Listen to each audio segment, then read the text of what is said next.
Selamat siang Tribuners, Anda sedang menyaksikan live update Tribun News bersama saya Firda Ananda. Siang ini kan kami sajikan informasi teraktual dan menarik untuk Anda yang akan dilaporkan secara langsung oleh reporter kami di lapangan. Dan inilah live update selengkapnya.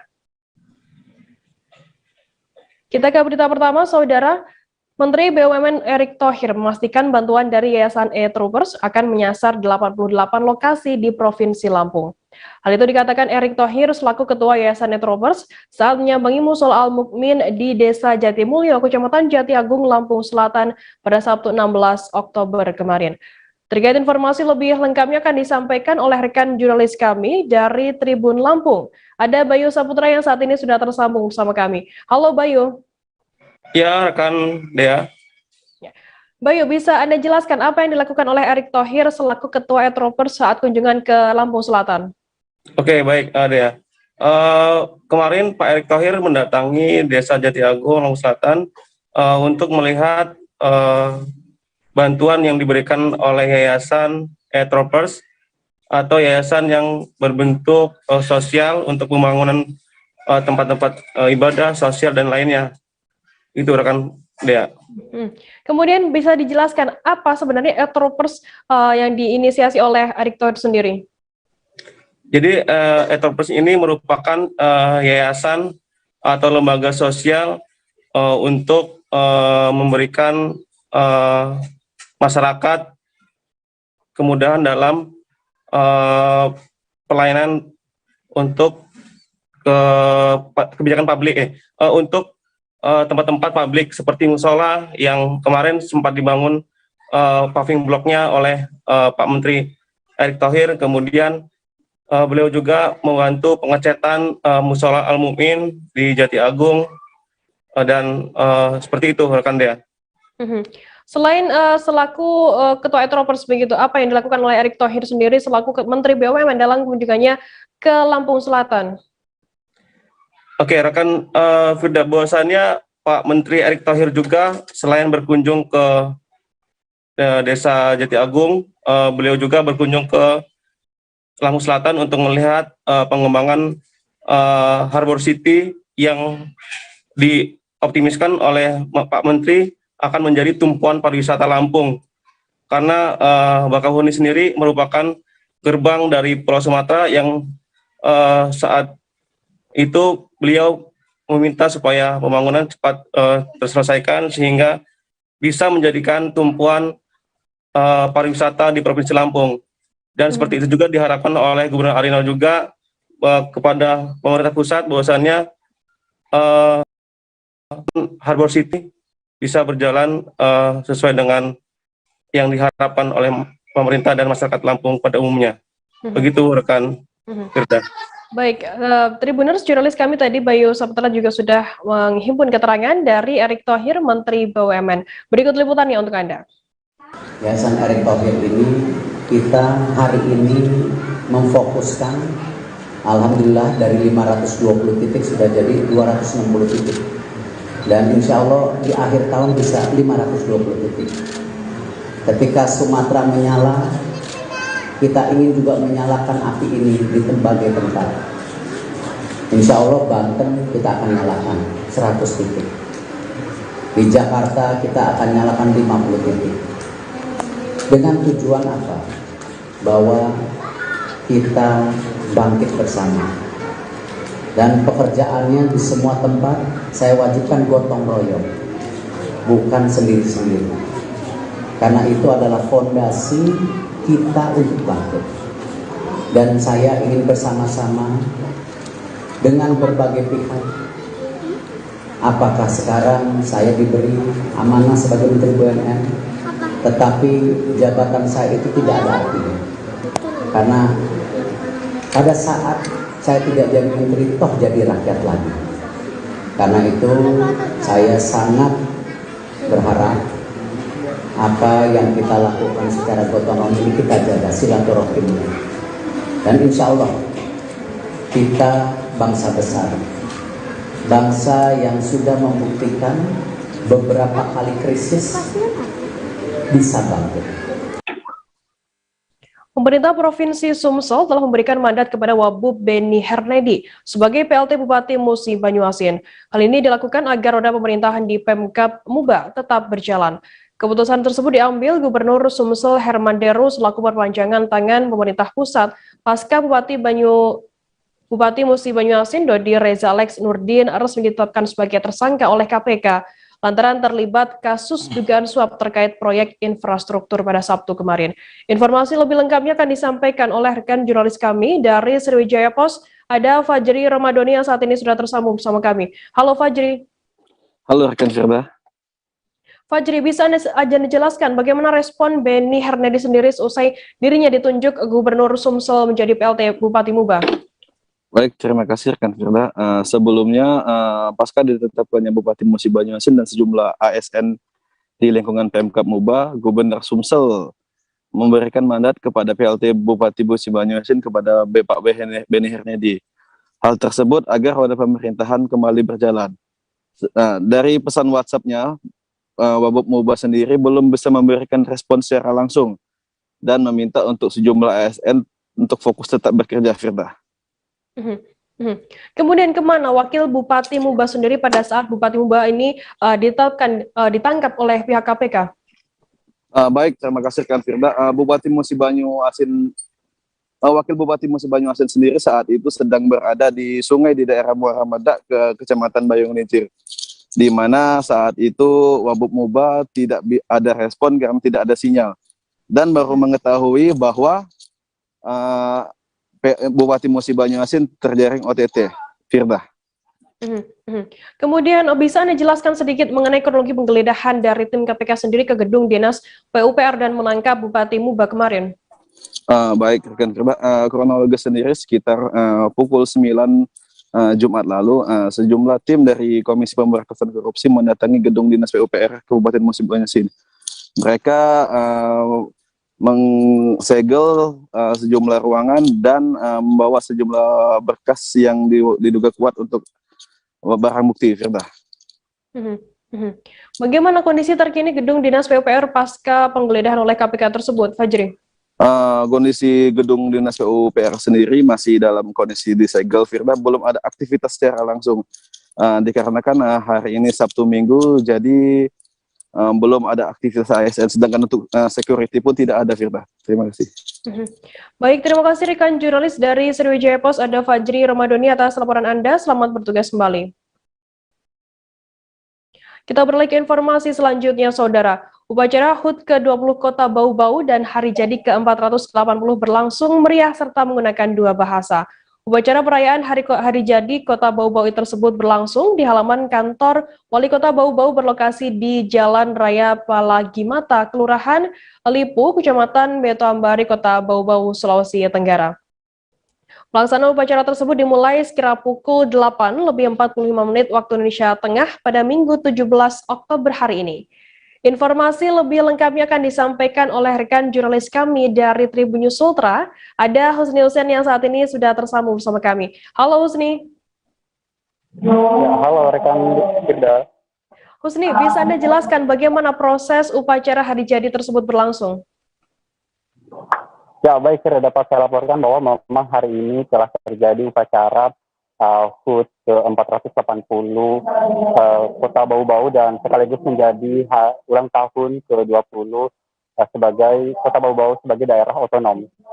Nah, pelaksanaannya sendiri, Firda, itu berlangsung secara sederhana dengan pembatasan para peserta upacara, namun tetap dilaksanakan meriah oleh salah satu atraksi dari marching band dari siswa-siswi SMA Negeri 2 Bau-Bau. Pelaksanaannya ini terjadi pelataran, tepatnya di pelataran halaman Bau-Bau. Rekan Firda. Kemudian Husni, apa sambutan dari Wali Kota Bau-Bau sendiri dalam HUT Bau-Bau kali ini?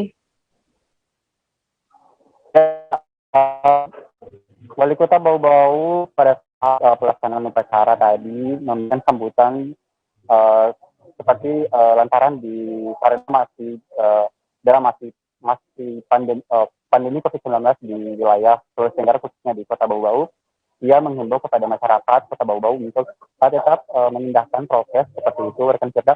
Kemudian ia juga mengimbau kepada seluruh masyarakat Kota Bau-Bau agar tetap selalu solid untuk terlebih saat Kota Bau-Bau ini akan mengusulkan Benteng Keraton Wulio atau Benteng Keraton Buton sebagai cagar biasa rekan Firda. Lantas, siapa saja yang hadir dalam pelaksanaan upacara kali ini? Apakah juga undangannya terbatas begitu mengingat saat ini masih di tengah pandemi COVID-19? Ya, betul rekan Firda. Namun walaupun pelaksanaannya dihadiri secara terbatas, namun beberapa tokoh publik telah datang dan ikut serta pelaksanaan telah hadir dari Kementerian Republik Indonesia, kemudian terlihat juga Wakil Gubernur, kemudian serta dari Wali Kota sendiri. Baik, terima kasih rekan jurnalis dari Tribun News Ultra Husni Hussein atas laporannya. Selamat bertugas kembali. Tribuners, setelah jeda kami akan kembali dengan informasi menarik lainnya. Tetap di Live Update. Oke, apa kabar Bang Arief di sini untuk strateginya? Kalau saya sendiri di Game Week 37 ini yang semalam baru mulai, Apa yang dirasakan saya udah kapan ini kamu?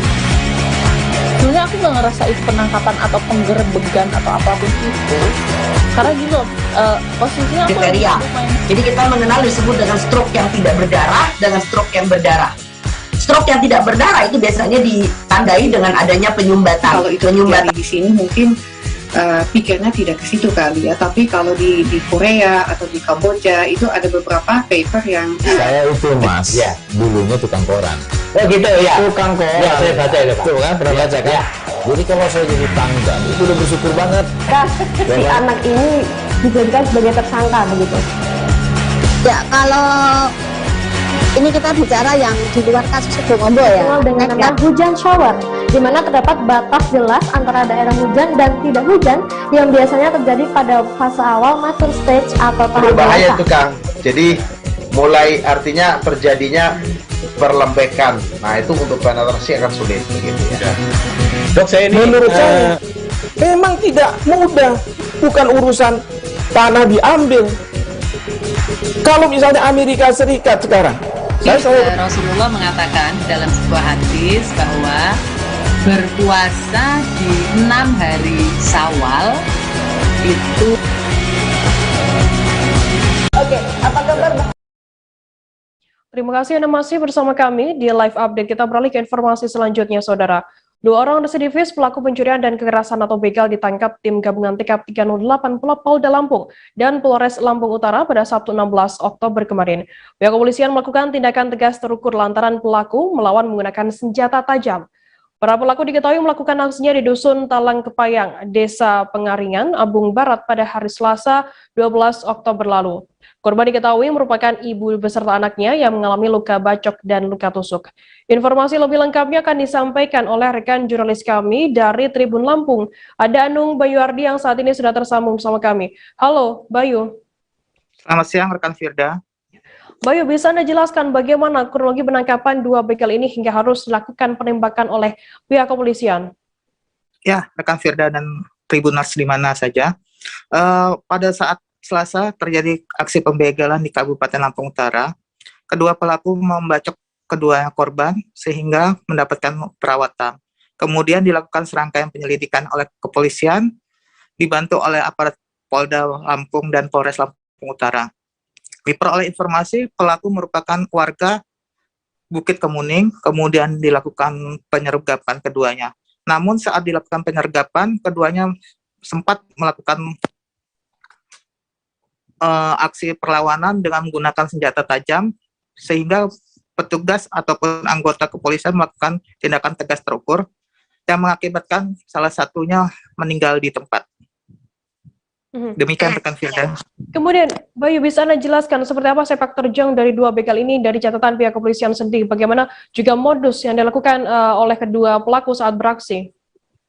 Ya, rekan Firda, mereka ini pelaku merupakan residivis yang kerap kali beraksi di Kabupaten Lampung Utara, diantaranya pada tahun 2010, 2012, 2020, dan 2018 terakhir di 2021 kemarin rekan Firda.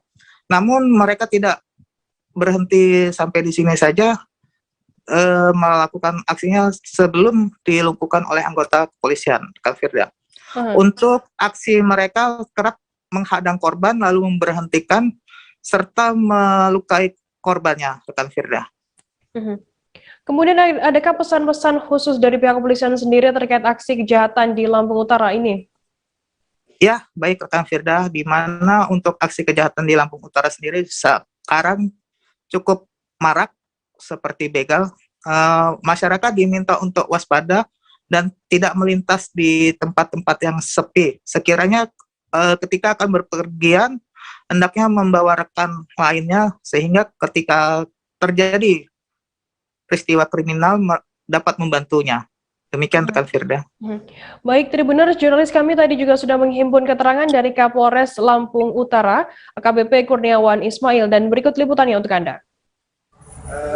Sudah berapa hari ini ya, hampir 3 harian, 4 harian ya, kemudian berhasil menangkap yang pertama pelaku atas nama Zailani alias Lani di Desa Talang Tebak, Bukit Kemuning. Pelaku ditangkap di rumah kontrakan. Kemudian ketika kita lakukan penangkapan, pelaku melakukan perlawanan sehingga kita lakukan tindakan tegas terukur. Dan saat ini pelaku dirawat di rumah sakit. Kemudian yang kedua, pelaku atas nama Fitrayadi di Desa Muara Aman, Bukit Kemuning juga. Pelaku ditangkap di rumah. Kemudian pada saat dilakukan penangkapan, pelaku melakukan perlawanan dengan senjata tajam sehingga petugas memberikan tindakan untuk melumpuhkan dan kemudian pelaku meninggal dunia. Saat ini juga sudah berada di rumah sakit. Kemudian hasil pengembangan, kami amankan 1 orang sebagai penadang hasil curas, yaitu atas nama Hadi Pratayuda. Ya. Kemudian dari upaya beberapa minggu terakhir yang kita lakukan pengejaran, pengembangan kasus baik curanmor ataupun surat dan curas. 1 orang tadi pagi dini hari menyerahkan diri di Polres Lampung Utara atas nama Abizar. Untuk proses lebih lanjut nanti akan ditindaklanjuti oleh Satreskrim. Untuk pasal yang dikenakan pasal 365 KUHP dengan ancaman hukuman 12 tahun penjara. 7 bulan jadi buron lapas Nunukan, 2 narapidana berhasil ditangkap oleh Polsek Sesayap Kabupaten Tanah Tidung. Beredar foto melalui story akun Facebook seorang yang diketahui merupakan penjaga tahanan lapas kelas 2B Nunukan mengunggah foto 2 buronan napi yang berhasil ditangkap. 2 napi asal tahanan Polres Bulungan tersebut diketahui sebelumnya kabur dengan cara memanjat tembok lapas kelas 2B Nunukan setinggi 4 meter dan kawat gulungan setinggi 1 meter pada Sabtu 13 Februari lalu. Informasi lebih lengkapnya akan disampaikan oleh rekan jurnalis kami dari Tribun Kaltara. Ada Febrianus Felis yang saat ini sudah tersambung bersama kami. Halo Felis. Ya, halo Firda. Felis, bisa Anda jelaskan bagaimana kronologi ditangkapnya 2 buronan napi dan oleh Polsek Sesayap Tanah Tidung ini? Baik, saat dikonfirmasi Humas Lapas kelas 2B Nunukan Budi mengatakan bahwa penangkapan tersebut dan mengatakan bahwa 2 buronan napi tersebut ditangkap oleh Polsek Sesayap Kabupaten Tanah Tidung pada Jumat lalu. Namun mengenai kronologi penangkapan sampai saat ini Rudi belum bisa membiarkan ke publik karena kronologi yang pasti belum bisa diterima oleh Rudi selaku Humas Lapas Nunukan. Namun saat dikonfirmasi kepada Kalapas kelas 2 Nunukan Taufik Hidayat, sampai saat ini juga belum menjawab telepon dan mungkin membalas WhatsApp dari rekan wartawan di Nunukan. Begitu, Firda. Felis, apakah ada perbedaan yang mencolok begitu dari segi fisik saat napi buron tersebut ditemukan oleh pihak kepolisian? Ya, benar Firda. Memang pada saat ditangkapnya 2 buron napi tersebut, memang ada perbedaan yang mencolok.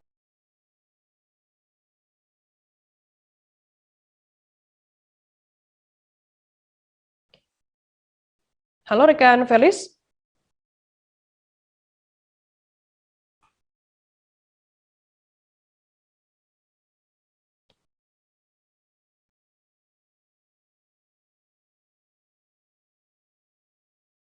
Halo.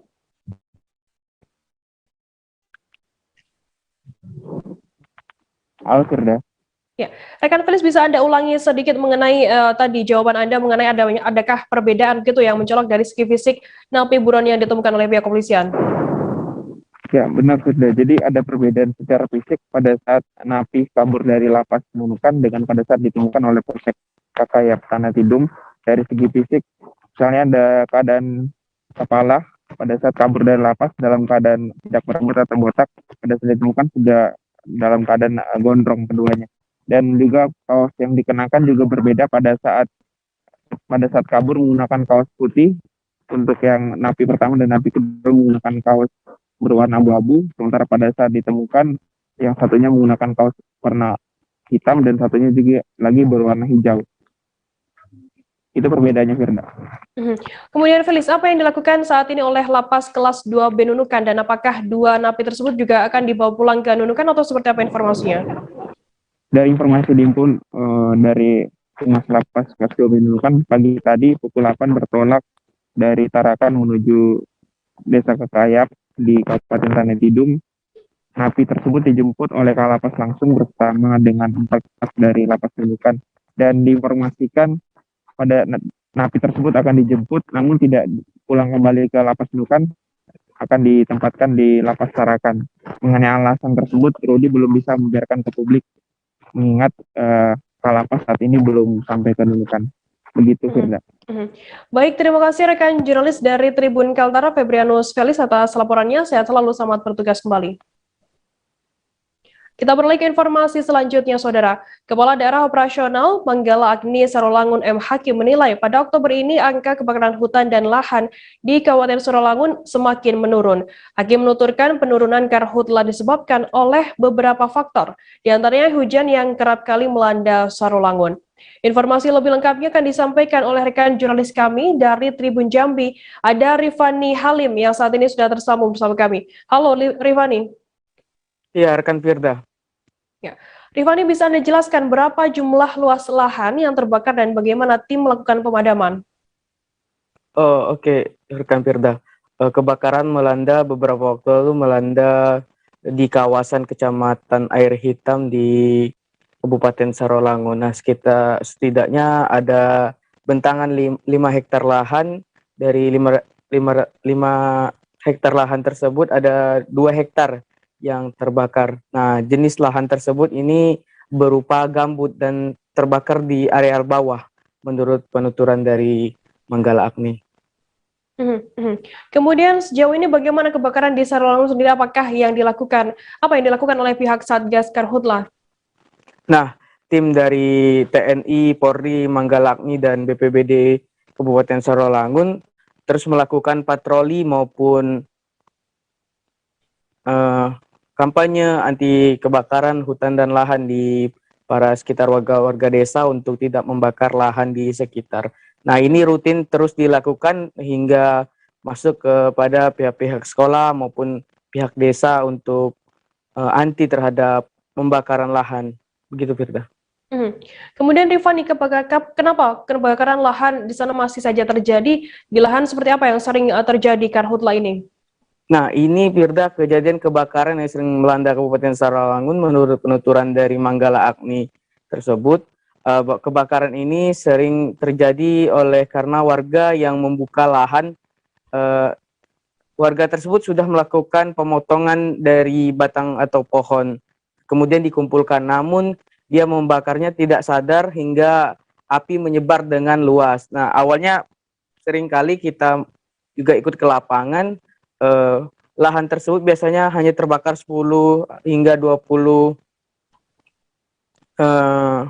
meter saja, namun ini bisa saja meluas hingga 1 hektar maupun hingga 5 hektar. Begitu Firda. Baik, terima kasih rekan jurnalis dari Tribun Jambi, Rifani Halim atas laporannya. Selamat bertugas kembali. Tribuners, kita akan jeda sejenak. Kami masih akan menyajikan informasi menarik untuk Anda seusai ini. Tetap di Live Update.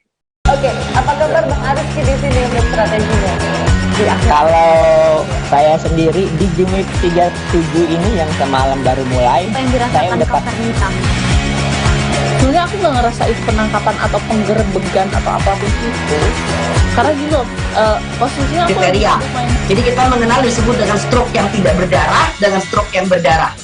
Stroke yang tidak berdarah itu biasanya ditandai dengan adanya penyumbatan. Kalau itu terjadi di sini mungkin pikirnya tidak ke situ kali ya, tapi kalau di Korea atau di Kamboja itu ada beberapa paper yang saya itu mas, ya dulunya tukang koran.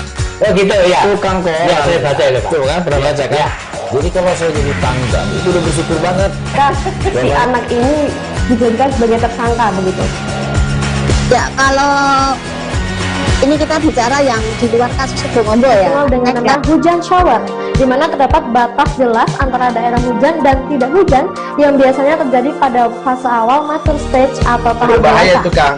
Jadi mulai artinya terjadinya perlembekan. Nah itu untuk penetrasi akan sulit gitu ya. Dok, saya ini menurut saya memang tidak mudah, bukan urusan tanah diambil. Kalau misalnya Amerika Serikat sekarang, Rasulullah mengatakan dalam sebuah hadis bahwa berpuasa di 6 hari Syawal itu. Oke, apa kabar Bang Ariski di sini untuk strateginya? Kalau saya sendiri di Jumip 37 ini yang semalam baru mulai, saya udah sebenarnya aku nggak ngerasain penangkapan atau penggerebegan atau apapun itu, karena gini loh, posisinya aku kriteria. Jadi kita mengenal disebut dengan stroke yang tidak berdarah dengan stroke yang berdarah. Stroke yang tidak berdarah itu biasanya ditandai dengan adanya penyumbatan. Kalau itu terjadi di sini mungkin pikirnya tidak ke situ kali ya, tapi kalau di Korea atau di Kamboja itu ada beberapa paper yang saya itu mas, ya dulunya tukang koran. oh gitu ya, Tukang koran. Ya saya baca ya Pak. Tuh kan pernah baca kan? Ya. Jadi kalau saya jadi tangga itu udah bersyukur banget. Si anak ini dijadikan sebagai tersangka begitu. Ya kalau ini kita bicara yang Terima kasih Anda masih bersama kami di Live Update. Kita beralih ke informasi selanjutnya, Saudara.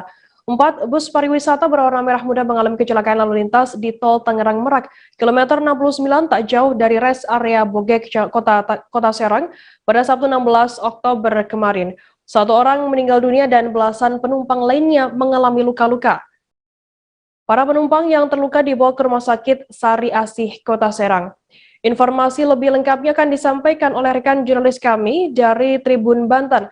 Ada Desi Purnamasari yang saat ini sudah tersambung bersama kami. Halo Desi. Ya, halo rekan Firda. Desi, bisa Anda jelaskan seperti apa kronologi kecelakaan tersebut hingga mengakibatkan 4 bus ini melibatkan 4 bus pariwisata? Iya, selamat siang Firda dan rekan Tribun News. Benar, sebelumnya terjadi kecelakaan 4 bus pariwisata yang membawa rombongan peziarah. Kepala Induk PJR Serang Korlantas Polri Tol Tangerang Merak, AKP Wiranto, mengatakan bahwa kecelakaan tersebut melibatkan 4 bus pariwisata. Menurutnya, kecelakaan bus tersebut dari arah Tangerang menuju Merak. Saat bus pertama mengurangi kecepatan, sedangkan bus kedua tidak mengantisipasi sehingga menabrak bus pertama dan lanjutkan dengan bus keempat. Menurut Korlantas sendiri bahwa kecelakaan ini diakibatkan karena kurangnya menjaga jarak antara kendaraan satu dengan kendaraan yang lainnya. Begitu Firda. Lantas apakah ada korban jiwa maupun korban luka-luka dalam peristiwa kecelakaan ini? Iya. Untuk korban jiwa sendiri, 1 orang meninggal dunia yaitu pengendara bus serta 18 orang lainnya luka-luka dan sudah dilarikan ke Rumah Sakit Sari Asih Kota Serang. Begitu, Firda. Baik, terima kasih rekan jurnalis dari Tribun Banten, Desi Purnamasari atas laporannya. Selamat bertugas kembali. Kita beralih ke informasi selanjutnya, Saudara. Menurunnya kasus COVID-19 di Kabupaten Trenggalek dalam beberapa pekan terakhir berdampak pada longgarnya tempat isolasi berupa asrama COVID-19 atau ASKOF milik Pemkab. Pemkab Trenggalek memiliki 3 ASKOF untuk menampung para pasien bergejala ringan dan sedang. 2 ASKOF berada di pusat kota, yakni gedung milik Badan Kepegawaian Daerah atau BKD dan gedung milik Dinas Kesehatan Pengendalian Penduduk dan Keluarga Berencana. Sementara 1 ASKOF lainnya berada di Kecamatan Watulimo. Informasi lebih lengkapnya akan disampaikan oleh rekan jurnalis kami dari surya.co.id. Ada Aflahul Abidin yang saat ini sudah tersambung bersama kami. Halo Aflahul. Halo rekan Firda. Aflahul, bisa Anda jelaskan bagaimana saat ini kondisi tempat isolasi yang disediakan oleh pihak Kabupaten Trenggalek sendiri untuk pasien COVID-19? Oke, rekan Firda. Jadi di Kabupaten Trenggalek, Jawa Timur ini, pemerintah Kabupaten Trenggalek memiliki 3 asrama COVID. Untuk saat ini 2 diantaranya telah kosong. Setelah sebelumnya selalu hampir penuh ketika pertengahan tahun, ketika puncak kasus COVID terjadi. 2 yang kosong ini berada di 1 gedung milik Badan Kepegawaian Daerah dan 1 lagi adalah gedung milik Dinas Kesehatan Kabupaten Trenggalek.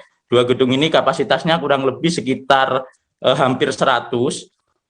Sementara masih ada juga 1 tempat isolasi yang ada di Kabupaten Trenggalek yang masih diisi oleh pasien, namun jumlah pasiennya juga masih sangat minim.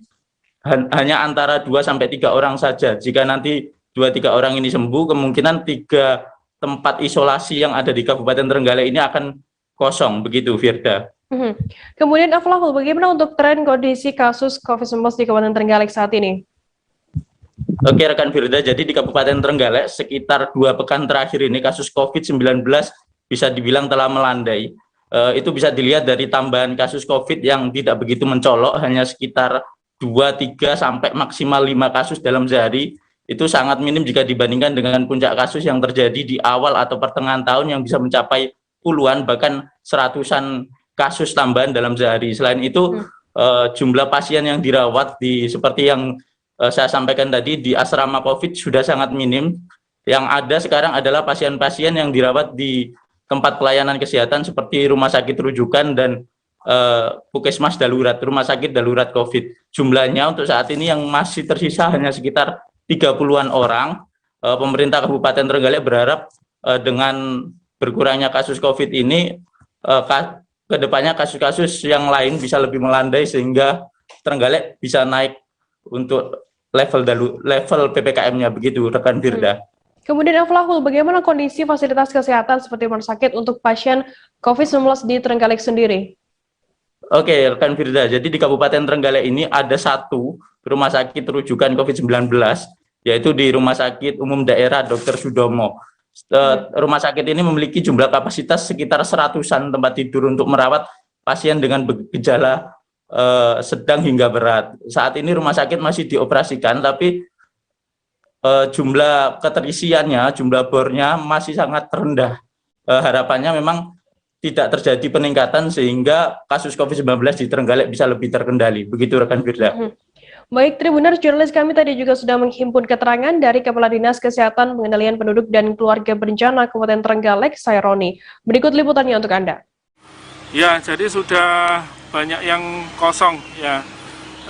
Itu di Rusunawa juga kosong, di asrama BKD itu kosong, kemudian di mana di dinas ini di ASKOF ini juga kemarin berapa kemarin ya? 1 atau 2 ya. Jadi sudah sangat turun sekali. Tinggal 5 kalau nggak salah kalau yang 2 hari yang lalu ya. Pak, kalau nanti itu ASKOF yang kosong nantinya akan digunakan untuk seperti apa? Mungkin untuk gelombang selanjutnya untuk jaga-jaga atau seperti apa nantinya? Ya, jadi kita untuk asrama tetap kita siapkan ya, tetap kita siapkan. Kita masih menunggu apakah ini nanti masih ada peak atau puncak ya kasus-kasus confirm yang meningkat atau tidak. Ya, ini tidak kita tutup tetapi terus kita manfaatkan ya. Ya harapannya itu nanti tidak akan terpakai ya. Tetapi kalau misalnya ada kasus peningkatan kasus, kita sudah siap, tidak kaget lagi. Ya, harapannya tidak ada kasus yang confirm yang banyak lagi. Unit kerja kantor imigrasi Kabupaten Mempawah belum lama ini baru saja diresmikan dan kini sudah mulai beroperasi. Dengan adanya UKK imigrasi ini, maka pelayanan terhadap masyarakat lebih efektif dan lebih mudah dilakukan. Karena sebelumnya saat masyarakat hendak mengurus dokumen keimigrasian, maka masyarakat Kabupaten Mempawah harus ke Pontianak. UKK imigrasi Mempawah ini juga tidak hanya memberikan layanan paspor biasa atau umum, namun juga paspor elektronik. Informasi lebih lengkapnya akan disampaikan oleh rekan jurnalis kami dari Tribun Pontianak. Ada Ramadan yang saat ini sudah tersambung bersama kami. Halo Ramadan. Iya, Firda. Ramadan, bisa Anda jelaskan sejak kapan UKK imigrasi ini sudah mulai beroperasi? Iya, Firda. Untuk UKK imigrasi Mempawah ini sendiri mulai beroperasinya belum lama, yaitu pada 28 September 2021 kemarin, dan juga diresmikan langsung oleh Bapak Kakanwil Kemenkumham Kalbar, Bapak Ferry Monang Sihipe, dan juga didampingi oleh Bupati Mempawah serta Wakil Bupati Mempawah. Dengan peresmian ini juga, Firda, bahwa ini adalah kerjasama yang baik oleh pemerintah daerah Kabupaten Mempawah dan juga pihak dari Kakanwil Kemenkumham Kalbar itu sendiri. Begitu, Firda. Kemudian apa keunggulan dengan adanya UKK imigrasi di Mempawah ini? Bisa Anda jelaskan lebih detail begitu? Iya, Firda. Tentu banyak keunggulan dari adanya UKK imigrasi di Kabupaten Mempawah ini sendiri, terutama yaitu bisa menerbitkan paspor elektronik, di mana untuk penerbitan paspor elektronik ini sendiri di Kalimantan Barat hanya ada dua kota atau kabupaten, yaitu di Kota Pontianak dan di UKK Mempawah itu sendiri. Kemudian juga dengan adanya paspor elektronik, maka bisa bebas visa ke luar negeri, terutama ke negara Jepang seperti itu. Selanjutnya juga UKK imigrasi Mempawah tidak hanya melayani warga Indonesia, melainkan juga warga negara asing yang hendak menguruskan izin tinggal sementara. Apalagi dengan sebentar lagi adanya dibukanya ataupun diresmikannya Pelabuhan Internasional Kijing, di mana tidak menutup kemungkinan warga negara asing ada yang akan menetap sementara di Kabupaten Mempawah seperti itu, kita. Ramadan, apa harapan masyarakat atau pemerintah setempat dengan adanya UKK imigrasi di Mempawah ini? Ya, tentu harapan dari adanya UKK imigrasi di Mempawah ini sendiri dapat mengangkat perekonomian ataupun adanya multiplier effect yang dirasakan di berbagai kalangan masyarakat. Yang kedua yaitu dapat mempermudah layanan dokumen keimigrasian terhadap masyarakat. Karena pada sebelum ada layanan imigrasi ini sendiri, masyarakat yang hendak melakukan layanan imigrasi harus ke Kota Pontianak, harus menggunakan waktu yang berjam-jam gitu untuk menguruskan dokumen keimigrasian ini sendiri. Begitu, Firda.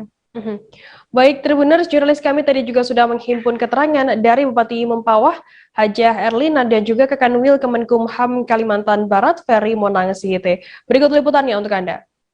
Yang tadi telah disampaikan oleh Bapak Kakanwil Kemenkumham Kalimantan Barat terkait dengan pencapaian-pencapaian yang akan terdapat oleh Kabupaten Mempawah itu sendiri, pelayanan daripada istilahnya untuk masyarakat Kabupaten Mempawah supaya pembuatan paspor lebih dimudahkan. Dan juga salah satu yang penting adalah di sini dari adanya UKK di Kabupaten Mempawah ini adalah salah satu nanti akan cikal bakal ke depannya masyarakat Kabupaten Mempawah menjadi sejahtera peningkatan ekonominya. Kenapa?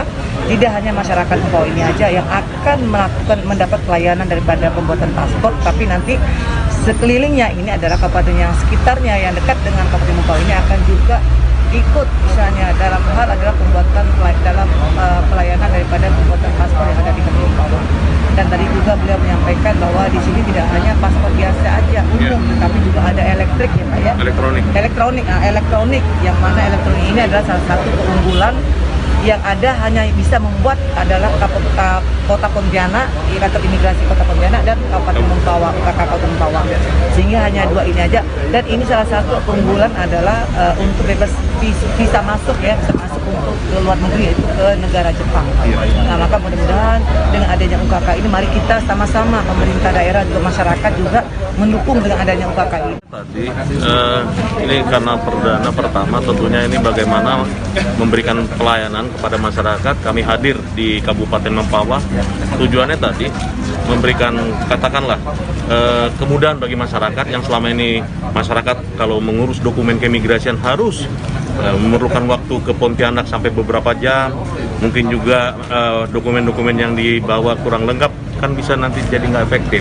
Dengan adanya kami di sini, tentunya masyarakat akan lebih mudah terlayani, khususnya untuk masalah keimigrasian. Bukan hanya kepada masyarakat yang warga negara Indonesia, tapi juga ini menjawab pengembangan ke depan industri maupun bagaimana nanti pelabuhan Kijing yang sedang kita bangun.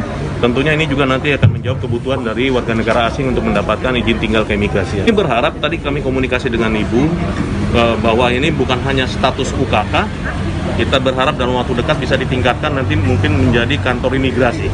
Kantor imigrasi yang tidak lagi berada di bawah kantor imigrasi Pontianak, tapi sudah menjadi kemandirian kantor imigrasi Kabupaten Mempawah.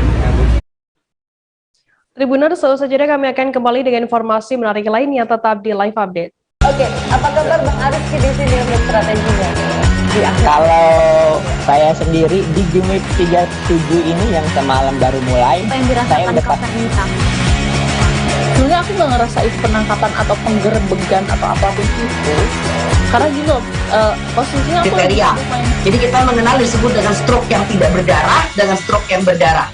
Stroke yang tidak berdarah itu biasanya ditandai dengan adanya penyumbatan. Kalau itu terjadi di sini mungkin pikirnya tidak ke situ kali ya, tapi kalau di Korea atau di Kamboja itu ada beberapa paper yang saya itu mas, ya dulunya tukang koran. Oh gitu ya, tukang koran. Ya saya baca itu pak. Tuh kan pernah baca kan? Ya. Jadi kalau saya jadi pangdam itu udah bersyukur banget. Si anak ini dijadikan sebagai tersangka begitu. Ya kalau ini kita bicara yang di luar kasus Sidoarjo ya. Dengan nama hujan shower, di mana terdapat batas jelas antara daerah hujan dan tidak hujan yang biasanya terjadi pada fase awal mature stage atau tahap bahaya itu Kang. Jadi mulai artinya terjadinya perlembekan. Nah itu untuk penetrasi akan sulit gitu ya. Dok, saya ini menurut saya memang tidak mudah, bukan urusan tanah diambil. Kalau misalnya Amerika Serikat sekarang, Rasulullah mengatakan dalam sebuah hadis bahwa berpuasa di 6 hari Syawal itu. Oke. Terima kasih Anda masih bersama kami di Live Update. Kita beralih ke Bali, Saudara. Gempa berkekuatan 4,8 skala Richter pada hari Sabtu 16 Oktober kemarin mengakibatkan kerusakan bangunan rumah dan tempat ibadah di sejumlah warga Kabupaten Bangli, Bali. Musibah tersebut juga mengakibatkan longsor di Kecamatan Kintamani, Kabupaten Bangli, Bali. Diketahui ada 4 titik longsor yang tergolong memiliki intensitas cukup besar. Informasi lebih lengkapnya akan disampaikan oleh rekan jurnalis kami dari Tribun Bali, ada Freddy Merkuri yang saat ini sudah tersambung bersama kami. Halo Freddy. Halo rekan Firda. Ya. Freddy, bisa Anda jelaskan berapa jumlah warga yang terdampak longsor dan bagaimana saat ini kondisi terkini korban? Terima kasih rekan Firda. Untuk korban yang terdampak longsor, korban jiwanya sendiri ada 4 korban yang tertimbun. 2 diantaranya selamat dan 2 diantaranya meninggal dunia. Namun secara umum untuk dampak korban yang longsor maupun gempa itu totalnya ada 9. Gitu. Nah untuk korban yang selamat sekarang masih ada dirawat di Rumah Sakit Umum Bangli, ada 3 orang dan sisanya sebanyak 3 orang sudah diperbolehkan pulang sejak hari Sabtu kemarin. Dua korban yang meninggal dunia, satu jenazahnya dibawa ke wilayah Denpasar dan satunya nanti sore akan dibawa kembali ke wilayah desanya untuk dikebumikan. Demikian rekan Firda. Freddy, bisa Anda jelaskan apa dampak yang ditimbulkan akibat adanya longsor ini? Ya, terima kasih rekan Firda. Untuk dampak yang ditimbulkan akibat longsor ini, yang pertama adalah tertutupnya akses jalan menuju dari Desa Buahan menuju Desa Trunyan. Karena di sini hanya ada satu akses jalan saja, dan karena adanya longsor itu, maka satu-satunya akses jalan tersebut tertutup sehingga sekitar ratusan kakak terisolir. Satu-satunya akses jalan yang bisa dimanfaatkan adalah melalui akses Danau Batur. Warga memanfaatkan sampan ataupun meminta bantuan dari pihak TNI, Polri untuk dijemput menggunakan speedboat mereka. Selain itu, untuk dampak lainnya adalah kerusakan rumah, kerusakan tempat ibadah, serta barang-barang berharga mereka yang tertimbun dan sampai sekarang masih belum bisa diselamatkan. Demikian rekan Firda. Freddy, bagaimana saat ini perkembangan terkini di lokasi dan bagaimana, apakah sudah ada tindak lanjut dari pihak terkait di sana? Terima kasih rekan Firda. Untuk perkembangan saat ini dari tadi pagi jam 9 pagi, dari pihak TNI dan Polri sudah mulai melakukan pembersihan material longsor. Di sini ada 4 longsor dan sampai saat ini sudah 3, setidaknya sudah ada 3 longsor yang berhasil dibersihkan, walaupun belum 100% bersih. Dengan kata lain, jalurnya sudah bisa dibuka sehingga sudah bisa dilintasi oleh kendaraan bermotor. Namun warga sekitar masih tetap menggunakan sampan karena mereka trauma untuk melintasi jalur darat. Selain itu, tadi pagi juga dari Polda Bali sudah memberikan sembako, dan sampai sekarang mungkin bisa kita lihat dari Polair juga akan mengirimkan sembako. Sekarang sedang bersiap-siap mereka untuk mengirimkan paket sembako ke warga yang terisolir. Demikian rekan Firda. Baik, Tribuners, jurnalis kami tadi juga sudah menghimpun keterangan dari Kapolres Bangli, AKBP Gusti Agung Dana Aryawan, dan juga keluarga korban longsor I Nyoman Sutama. Berikut liputannya untuk Anda. Ya, kalau dampak yang jelas pertama, kalau kita lihat akses dari Kedisan sampai dengan Desa Trunyan ini ada 8 titik yang kena longsor ya, jadi tertimbun, jadi 8 titik itu. Kemudian untuk titik yang terberat memang di sini, ini di perbatasan Buahan Trunyan ini di sini ada korban jiwa 4 orang, 2 meninggal, 2 sekarang masih dirawat di rumah sakit RSUD ya. Jadi yang 2 sudah dipastikan meninggal dunia, yang 2 saat ini sedang dirawat di RSUD. Itu untuk korban jiwa. Untuk beberapa desa yang dilalui ini memang hanya di titik ini saja yang ada korban jiwa, yang lain hanya korban material lah, seperti di Desa Trunyan sendiri, kemudian di Bunut Madya, di Banjar Bunut Madya Trunyan juga itu ada hanya bangunan retak-retak, kemudian pura ada yang gini ya, menurut laporan-laporan yang kita terima dari desa-desa. Totalnya banyak keluarga, ada yang keluarga sepupu, dan satu unit kendaraan pickup untuk pengangkut barang itu tertimbun, masih kelihatan di sana. Di sana di gudang tersebut. Berapa orang tinggal di sini, Pak? Banyak. Nah, total berapa orang, Pak? Batu ini 7 ditambah 4, 9. Dan tenaga kerja saya syukur dia selamat. Saya ngajak tenaga kerja 4 orang tidur di rumah tanah di gudang. Mungkin sebelum tanah longsor dia bisa bangun, melarikan diri ke rumah saya di sebelah timur. Dia lapor bahwa rumah kena runtuhan. Setelah yang datang ke sini, betul sudah tidak ada rumah dengan batu-batu dan puing-puing rumah. Dan langsung saya lihat ada korban tertimbun tanah longsor. Cari bantuan ke Banjar untuk mengevakuasi korban yang masih bisa bernapas atau bersuara, tinggal 2 orang. Pak, dari keluarga sendiri rencananya seperti apa, Pak, untuk setelah kejadian ini? Setelah kejadian, artinya yang saya namakan dulu si korban, biar bisa dimakamkan dulu. Yang masih hidup biar dia selamat atau diobati. Setelah itu untuk evakuasi barang-barang baik lagi 1, 2 hari, 3 hari, enggak masalah. Kabupaten Oku Timur menjadi tuan rumah pelaksanaan Festival Seni Budaya Pelajar SMK se-Sumatera Selatan pada tahun 2021 ini. Agenda tersebut dibuka oleh Bupati Oku Timur Haji Lanosin Hamzah pada Jumat 15 Oktober lalu.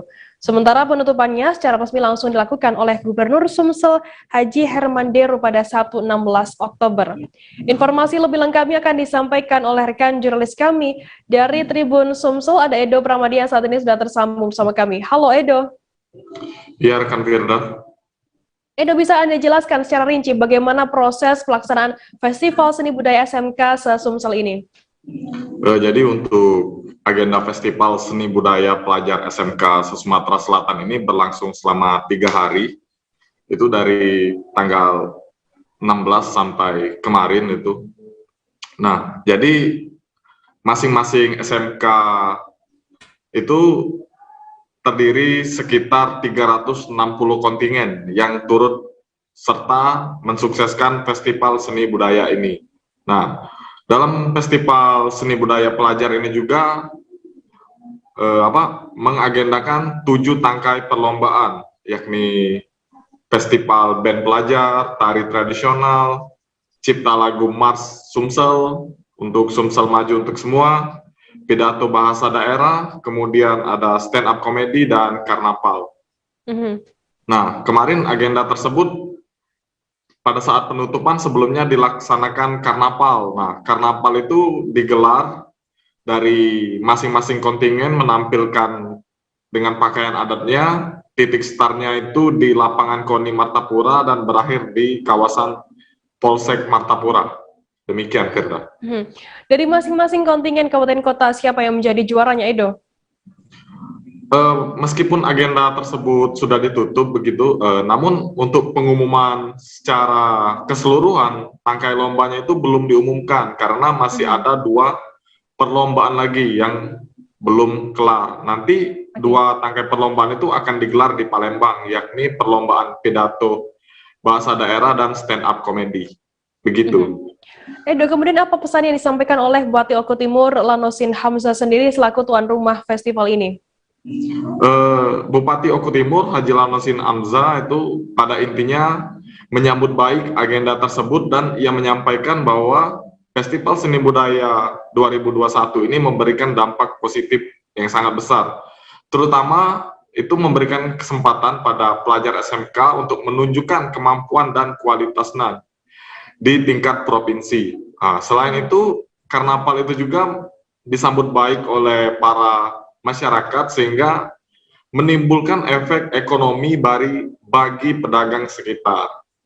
Demikian, Firda. Baik, terima kasih rekan jurnalis dari Tribun Sumsel, Edo Pramadi atas laporannya. Selamat bertugas kembali. Kita beralih ke informasi selanjutnya, Saudara. Prestasi yang diraih kontingen Aceh pada PON ke-20 Papua cukup membanggakan dan menggembirakan bagi rakyat Aceh. Kali ini Putri Aceh asal Gampong Glebruek, Kecamatan Long, Kabupaten Aceh Besar bernama Maisaroh, menyabet medali emas untuk Aceh pada Pekan Olahraga Nasional ke-20 Papua. Atlet Kempo ini mencetak kemenangan seusai mengalahkan Siska Kensi asal Nusa Tenggara Timur. Informasi lebih lengkapnya akan disampaikan oleh rekan jurnalis kami dari Serambi News Indonesia, ada Asnawi Lui yang saat ini sudah tersambung bersama kami. Halo Asnawi. Halo, Firda. Asnawi, bisa Anda jelaskan atlet Kempo Maisor ini berapa lama latihannya untuk persiapan menghadapi PON ke-20 Papua? Ya, baik, Firda, untuk menghadapi PON 20 yang diselenggarakan di Papua, itu memakan waktunya lama untuk latihan bagi Maisarah. Beliau selain ibu rumah tangga yang memiliki 2 anak juga, beliau juga eksis ikut pelatihan selama lebih kurang 2 tahun untuk persiapan. Alhamdulillah selama 2 tahun kerja keras yang dilakukan oleh Maisarah sehingga dia mampu menyabet medali emas Kempo di Papua. Selama 2 tahun, silakan dilanjutkan. Itu juga dapat kita laporkan pada Sabtu kemarin, rombongan telah menjemput kedatangan Maisarah di Banda Aceh. Dan saat ini Maisarah sudah kembali di tanah air, di bumi Aceh. Asnawi, selama 2 tahun latihan tersebut, di mana lokasi latihan dari Maisarah sendiri untuk persiapan berlaga di PON ke-20 Papua? Ya, selama 2 tahun Maisarah berlatihan di Gedung Kempo di Stadion Lungraya, Kota Banda Aceh, Firda. Mengingat Maisarah kemarin juga sudah menyabet medali emas begitu, Asnawi, apakah ada bonus begitu dari pihak pemerintah di sana untuk Maisarah sendiri? Ya, untuk sejauh ini kita belum mendapat informasi apakah pemerintah Kabupaten Aceh Besar akan menyediakan bonus. Namun kemungkinan besar terhadap putri terbaik Aceh, khusus Aceh Besar dari Gampung Kelebre, Kecamatan Long Aceh Besar ini akan disiapkan reward atau hadiah dari pemerintah daerah dan dinas terkait yang berhubungan dengan atlet Kempo, Firda. Baik, terima kasih rekan jurnalis dari Serambi News Indonesia, Asnawi Lui, atas laporannya. Selamat bertugas kembali. Baik, sama-sama, Firda. Kita beralih ke informasi selanjutnya, Saudara. Pemilihan pelayanan khusus atau PELSUS Sinode Gereja Masehi Injili di Minahasa atau GMIM di Sulawesi Utara saat ini sementara dilaksanakan pada Jumat 15 dan 17 Oktober 2021. Sebanyak 1.034 jemaat GMIM di 136 wilayah melaksanakan pemilihan PELSUS dan BIPRA tersebut. Informasi lebih lengkapnya akan disampaikan oleh rekan jurnalis kami dari Tribun Manado, ada Mayer Lumanto yang saat ini sudah tersambung bersama kami. Halo Mayer. Halo, ya rekan. Halo. Ya. Mayer, Ya, bisa Anda jelaskan bagaimana jalannya pelaksanaan pemilihan PELSUS dan BIPRA ini? Oke, baik. Jadi saat ini sementara berlangsung ya pemilihan pelayan khusus atau Sesinode Gereja Masehi Injili di Minahasa atau GEMIM di Sulawesi Utara, dan telah dilangsungkan pada Jumat kemarin 15 Oktober, dan saat ini sementara juga berlangsung pada tanggal 17 Oktober sekarang. Dan sebanyak 134 tadi jemaat GEMIM di 136 wilayah melaksanakan pemilihan PELSUS dan BIPRA tersebut. Nah, begitu. Mayer, bagaimana persiapan yang dilakukan saat ini di sejumlah gereja GEMIM di sana? Ya, jadi untuk persiapan saat ini setiap jemaat khususnya gereja menyiapkan kelengkapan ya untuk pemilihan nanti, seperti alat-alat kotak suara, kemudian alat tulis menulis, begitu. Dan kemudian juga ada disediakan ruangan khusus karena ini pemilihan kategorial BIPRA, jadi ada diberikan ruangan khusus untuk bapak, ibu, pemuda, dan remaja dan anak untuk proses pemilihan nanti. Mayer, kemudian berapa jumlah gereja yang melaksanakan pemilihan PELSUS ini? Iya, jadi ada 103 gereja ya yang akan melaksanakan pemilihan PELSUS, khususnya kategorial BIPRA di hari ini di semua sinode GEMIM. Dan dilaksanakan pemilihan ini dilaksanakan dengan protokol kesehatan ketat, seperti para anggota sidih jemaat yang akan memilih tekankan disiplin protokol kesehatan seperti menggunakan masker, menjaga jarak, dan disediakan tempat untuk mencuci tangan. Baik, terima kasih rekan jurnalis dari Tribun Manado, Mayer Lumanto, atas laporan Anda. Selamat bertugas kembali. Tribuners, informasi tadi sekaligus menutup perjumpaan kita dalam live update hari ini. Jangan lupa saksikan terus live update di seluruh kanal YouTube dan Facebook Tribun Network. Saya Firdana, wakil kurang bertugas, pamit undur diri. Terima kasih dan sampai jumpa. Jangan lupa like, subscribe, dan share ya.